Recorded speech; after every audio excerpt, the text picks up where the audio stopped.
नमस्कार. आज आपण जवस म्हणजेच अळशीची चटणी बनवणार आहोत. ही चटणी अतिशय पौष्टिक तर आहेच, परंतु खायला देखील अतिशय सुंदर लागते. जवस किराणा स्टोअरमध्ये आपल्याला अगदी सहजतेने उपलब्ध होतात. त्याचबरोबर जवसामध्ये अतिशय महत्त्वाचा स्रोत म्हणजे ओमेगा 3 भरपूर प्रमाणात उपलब्ध आहे आणि ओमेगा 3चे किती फायदे आहेत हे आपल्या सर्वांनाच माहीत आहे. आपल्या शरीराला जास्तीत जास्त फायबरची गरज असते.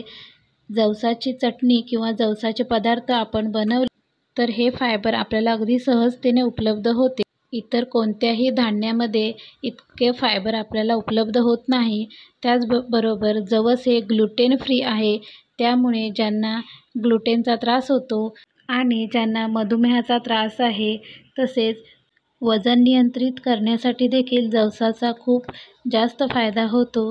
कारण जवसाची चटणी किंवा जवसाचे पदार्थ आपण आहारात घेतल्यामुळे पोट लवकर भरल्यासारखे वाटते आणि आपोआपच आपलं वजन नियंत्रित होते. हिवाळ्याच्या दिवसामध्ये जवसाचे पदार्थ बनवण्याचं कारण म्हणजे हिवाळ्यामध्ये त्वचा कोरडी होते आणि त्वचेतला ओलसरपणा खूप जास्त प्रमाणात कमी होतो.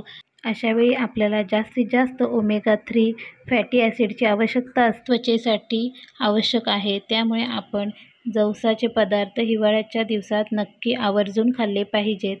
म्हणून आज आपण जवसाची खमंग अशी चटपटीत चटणी बनवणार आहोत.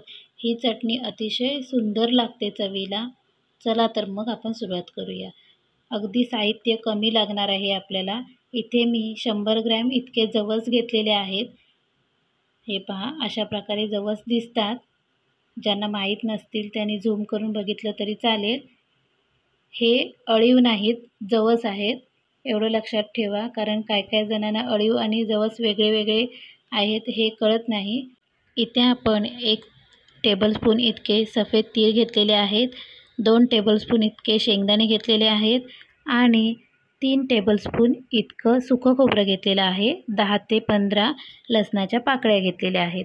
आता हे सर्व साहित्य आपण थोडंसं रोस्ट करून घेणार आहोत लो टू मीडियम गॅसवरती. सर्वात प्रथम आपण जवस रोस्ट करून घेणार आहोत, भाजून घेऊया.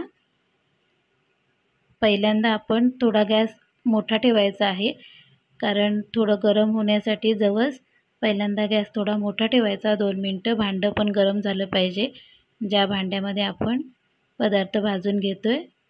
हे पहा, थोडे जवस असे ड्राय रोस्ट करून झाले थोडा वेळ 4 ते 5 मिनटं की मग आपण गॅस स्लो करायचा आहे.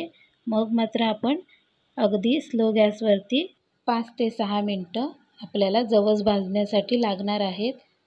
जवस संपूर्ण भाजले की असे तडतडतात, मग आपल्याला समजतं. कारण जवस व्यवस्थित भाजले गेले तरच आपली चटणी चिकट बनणार नाही आहे. कारण जवस व्यवस्थित असे भाजले गेले पाहिजेत, नाहीतर मग चटणी चिकट बनते. आणि जवसाच्या चटणीमध्ये आपण जे साहित्य इतर घातलेलं आहे, जसं तीळ, खोबरं आणि शेंगदाणे, हे प्रमाण अगदी परफेक्ट आहे. यापेक्षा जास्त प्रमाणात घालायचं नाही. हे पहा, आपले जवस छान तडतडून आलेले आहेत. आता आपण ते काढून घेतलेले आहेत. आता खोबरं भाजून घेऊया. खोबरं छान भाजून घ्यायचं. खोबरं थोडं भाजलं गेलं की त्यातच तीळ घालून घ्यायचे. तीळ कसे पटकन भाजले जातात ना, म्हणून. तीळ आणि खोबरं भाजून झाल्यानंतर आपण शेंगदाणे थोडे असं भाजून घेणार आहोत लो टू मीडियम गॅसवरती. शेंगदाणे छान फुटून आले की मग आपण काढून घ्यायचे आहेत. आता आपण लसणाच्या पाकळ्या भाजून घ्यायच्या आहेत. हे पहा, आपण अगोदर खोबरं वगैरे भाजून घेतले, त्यामुळे लसूण भाजताना तेल घालण्याची आवश्यकता नाही. अगदी लो गॅसवरती आपण लसूण छान भाजून घेतलेला आहे. हे पहा, करपवायचं नाही लसूण, नाहीतर मग इथे आपण तेल वापरलं ना की चटणी मग अजून चिकट लागते. भाजून घेतलेलं साहित्य थंड झाल्यानंतर आपण एका मिक्सरच्या भांड्यामध्ये काढून घेतलेलं आहे. हे पहा, अशा प्रकारे मिक्सरच्या भांड्यामध्ये आपण आता लाल तिखट 1.5 चमचा घालणार आहोत. हा घरगुती मसाला आहे, त्यामुळे थोडा तिखट आहे, पण मी जास्त वापरते थोडं. मीठ पण घालून घेऊया. मीठ पण थोडं जास्त घालायचं आहे. तिखट मीठ थोडं जास्त घालायचं चटणीमध्ये, कारण त्याचं कारण सांगते. जशी चटणी आपली मुरत जाते ना, तसं त्याला तिखट मीठ लागत जातं अजून, मग अजून छान स्वाद येतो.